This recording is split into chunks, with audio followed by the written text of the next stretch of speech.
नमस्कार दोस्तों, आज की इस वीडियो में हम बात करेंगे दुनिया के 7 अजूबों में से एक के बारे में। एक ऐसा मॉन्यूमेंट जिसे बनाने में 2000 से भी ज़्यादा साल का टाइम लगा।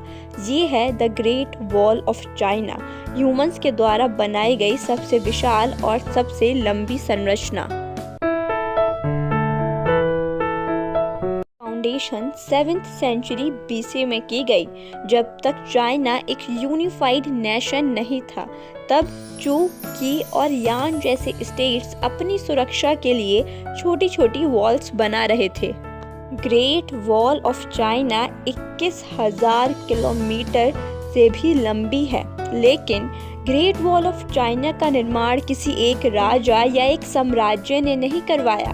ये कई राज्यों द्वारा अलग अलग समय पर बनाई गई दीवारों का एक महान मेल है। साल 221 ईस्वी में चीन के पहले सम्राट किन शी हुआंग, वही राजा जिसने चीन को एकजुट किया और वही जिसने चीन की सुरक्षा के लिए पहाड़ों और रेगिस्तानों पर दीवारें खड़ी करने का आदेश दिया। पर उनके समय में बनाई गई दीवार आज हम जो दीवार देखते हैं उससे काफ़ी अलग थी।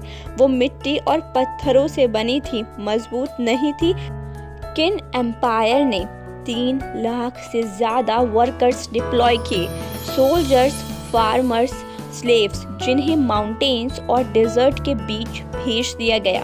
उनके पास मॉडर्न टूल्स नहीं थे, सिर्फ हाथ, बस्ते और मिट्टी ही थी।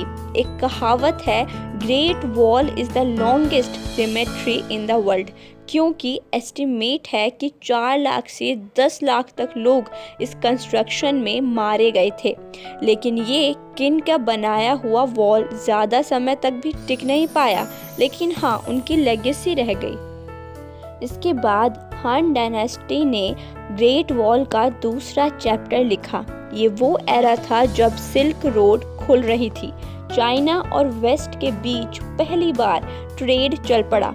टू सिक्योर ट्रेड रूट्स, हान एम्पायर ने 10,000 किलोमीटर से ज़्यादा वॉल और बेकॉन टावर्स बनाए।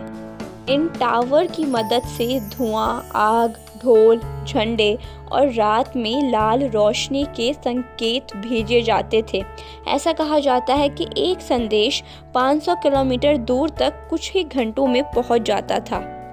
जिस ग्रेट वॉल को हम आज देखते हैं वो स्टोन ब्रिक्स, स्टेयर्स और वॉच टावर्स, ये मोस्टली मिंग डायनेस्टी ने 1368 से 1644 के बीच में बनवाई। मिंग रूलर्स ने मंगोल इन्वेजन से डिफेंड करने के लिए मैसिव रिकंस्ट्रक्शन किया था। कुछ फैक्ट्स हैं इसके बारे में कि मिंग ग्रेट वॉल की लेंथ 8,850 किलोमीटर थी और टोटल स्ट्रक्चर इंक्लूडिंग ट्रेंचेस और रिवर मिलाकर के 21,196 किलोमीटर तक। ब्रिक्स का वेट 45 बिलियन किलोग्राम से ज़्यादा था। यहाँ पर 25,000 से ज़्यादा वॉच टावर्स थे और इस वॉल की विड्थ थी 6 to 8 मीटर, ताकि हॉर्सेस भी इस पर आसानी से चल सके। मिंग एरा इंजीनियरिंग अपने टाइम से काफ़ी आगे थी। ब्रिक्स को चिपकाने के लिए जो मोर्टर यूज़ हुआ उसमें स्टिकी राइस मिलाया जाता था, जो मॉइस्चर को रेसिस्ट करता था। अक्सर लोग सोचते हैं कि ग्रेट वॉल ऑफ चाइना सिर्फ चाइना को प्रोटेक्ट करने के लिए थी, बट इसके कुछ और मोटिव भी थे। उत्तर के मंगोल और शियोग्नु जैसे घुमंतु योद्धाओं से रक्षा करना, चीन की सीमाएं तय करना, कर और व्यापार के लिए रूट्स को नियंत्रित करना, संदेश पहुंचाने के लिए वॉच टावर्स का नेटवर्क। दीवार सिर्फ रक्षा तंत्र नहीं थी, एक राजनीतिक घोषणा थी कि चीन एक एकीकृत और शक्तिशाली साम्राज्य है। ग्रेट वॉल का निर्माण 7वीं सदी ईसा पूर्व से शुरू होकर 17वीं सदी तक चला।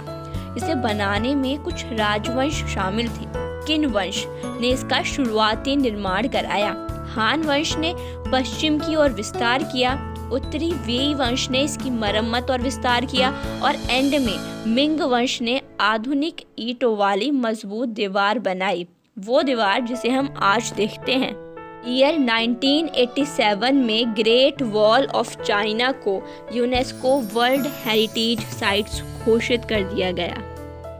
ग्रेट वॉल ऑफ चाइना को लेकर काफ़ी मिथ भी हैं और सबसे फेमस मिथ तो ये है कि इस वॉल को अंतरिक्ष से देखा जा सकता है, बट अंतरिक्ष यात्रियों ने इस बात को क्लैरिफाई किया है कि नेक्ड आईज से अंतरिक्ष से इसे देखना लगभग इम्पॉसिबल है। अगर बात करें आज की, तो रिसर्च बताती हैं कि करीब 30% हिस्सा इस वॉल का डिस्ट्रॉय हो चुका है। मौसम, जंगल और इंसानी गतिविधियों की वजह से वो टूट गया और कुछ रेत के नीचे छिप चुका है, बट चीन सरकार और यूनेस्को मिलकर इसके संरक्षण पर काम कर रहे हैं। बट टूरिस्ट के बीच इसका सबसे फेमस पार्ट है बांदलिंग, जो कि बीजिंग के पास है और सबसे ज़्यादा संरक्षित पार्ट है इस वॉल का। ईयर 1957 में आम जनता के लिए इसे खोला गया था और रोज़ लाखों लोग इसे विजिट करने आते हैं। इसके अलावा दूसरे पार्ट हैं इस वॉल के मोतियान्यू, जिनशॉनलिंग और सिमताई, ये भी बहुत फेमस टूरिस्ट स्पॉट हैं। आप लोगों को ये वीडियो कैसी लगी? कमेंट बॉक्स में अपना फीडबैक ज़रूर दीजिएगा।